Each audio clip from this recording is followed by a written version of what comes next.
Përshëndetje të nderuar zonja dhe zotrin, përshëndetje të dashur miqtë mi. Ja ku po ritakohemi sërish me mua Tirona Lilin, pikërisht këtu në kanalin Monitor TV, për të ndarë një letër të ndjerë me ju. Një letër të shkruar nga një nën nga azili, e cila po përjeton dy dhimbje shumë të mëdha. Dëgjoni me kujdes. Nuk e di nëse kjo letër do të lexohet ndonjëherë nga ty, apo do të dëgjohet nga djali im. Dhe janën ku jam, po ta lexoj. Ndoshta kjo letër do të mbetet mbyllur në sirtarin e vogël, pranë krevatit tim në azil, bashkë me ilaçet e kancerit dhe fotografinë e vetme që kam ruajtur prej vitesh. Por unë duhet ta shkruaj. Zemra ime nuk mban më. Ka net që më duket sikur po mbytem nga lotët që nuk i shoh, nuk i sheh askush. Quhem Mimosa. Jam 68 vjeçe. Kam një djalë të vetëm. Për të kam jetuar gjithë jetën. Për të kam sakrifikuar gjithçka. Sot jam vetëm në një dhomë të ftohtë azili, me trupin e lodhur nga sëmundja dhe shpirtin e coptuar nga haresa. Djali im jeton vetëm 15 minuta larg meje, në të njëjtin qytet. Kalon çdo ditë pranë këtij azili me makinë, por asnjëherë nuk ndalet. Asnjëherë nuk pyet nëse unë jam gjallë. Kur ishte i vogël, e mbaja në krah netëve të gjata, sepse kishte temperaturë. Nuk flija deri në mëngjes, i vendosja peceta të lagura në ballë dhe lutesha të mos ma merrte Zoti. Baba i tij vdiq herët dhe unë mbeta vetëm me një fëmijë për të rritur. Punova pastruese, lava shkallë pallatesh, shita rroba në treg, vetëm që djali im të mos e ndjente mungesën. Mbaj mend një dimër të acartë.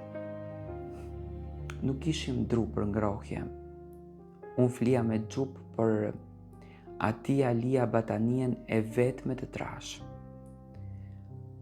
Në mëngjes zgjohej i ngrohtë dhe më përqafonte, duke më thënë mami ti e më e mira në botë. Sot ato fjalë më vrasin.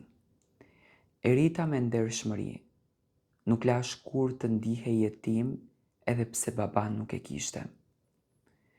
Kur mbaroi shkollën e mesme, shita unazën e martesës për ta dërguar në universitet.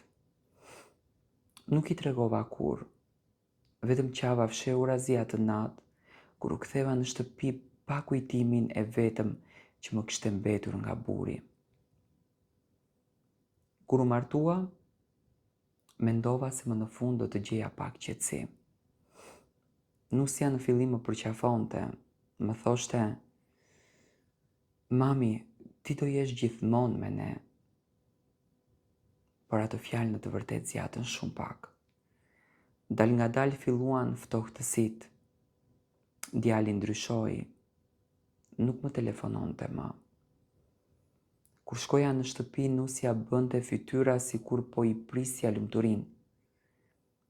Dhe një ditë dëgjova pa dashje kur ajo i tha: "O unë, o nëna jote."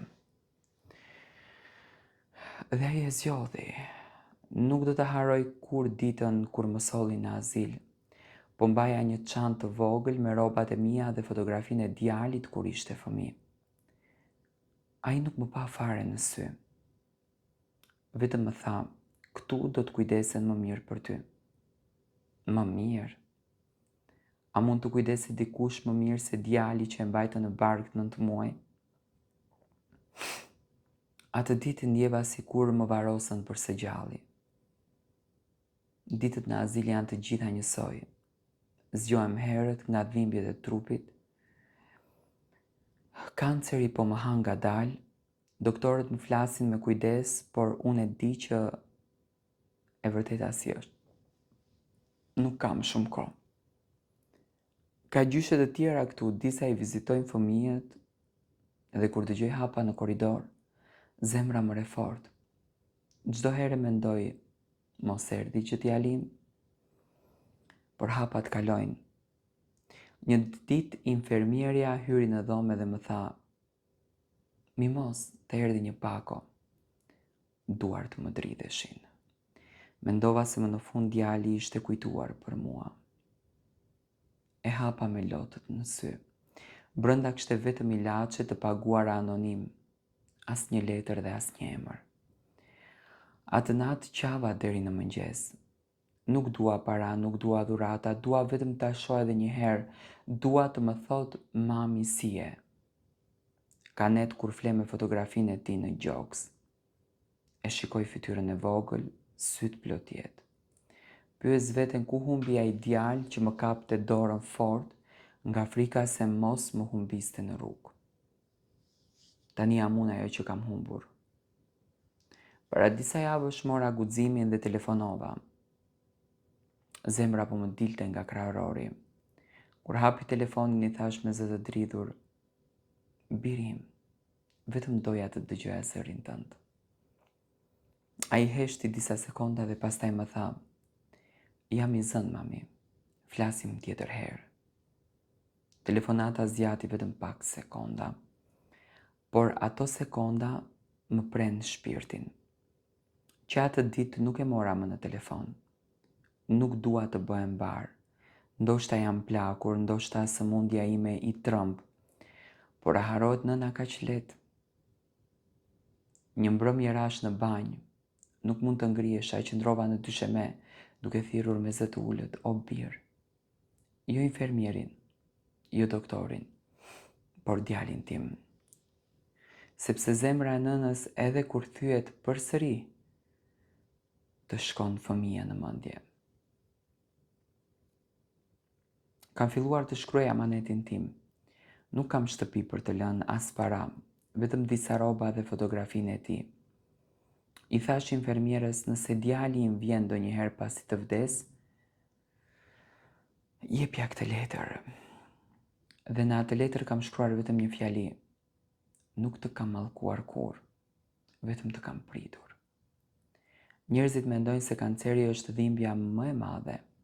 Jo, dhimbja më e madhe është të jetosh gjallë dhe fëmia ime të sillet sikur nuk ekziston. Disa ditë dal në dritaren e azilit dhe shoh njerëzit që ecin nëpër rrugë.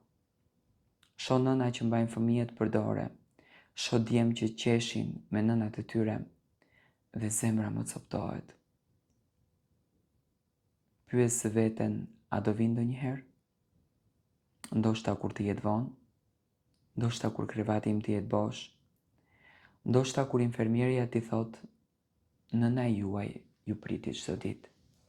Në fakt kjo është një letër shumë emocionuese. Unë i kam sytë përlotur, po mundohem që të mbahem. Mesazhi im që dua të lë tek juve është kjo që duani familjarët tuaj, duani nënat tuaja, sepse jeta është aq e shkurtër sa që nuk mund të kthehemi kurrë më pas.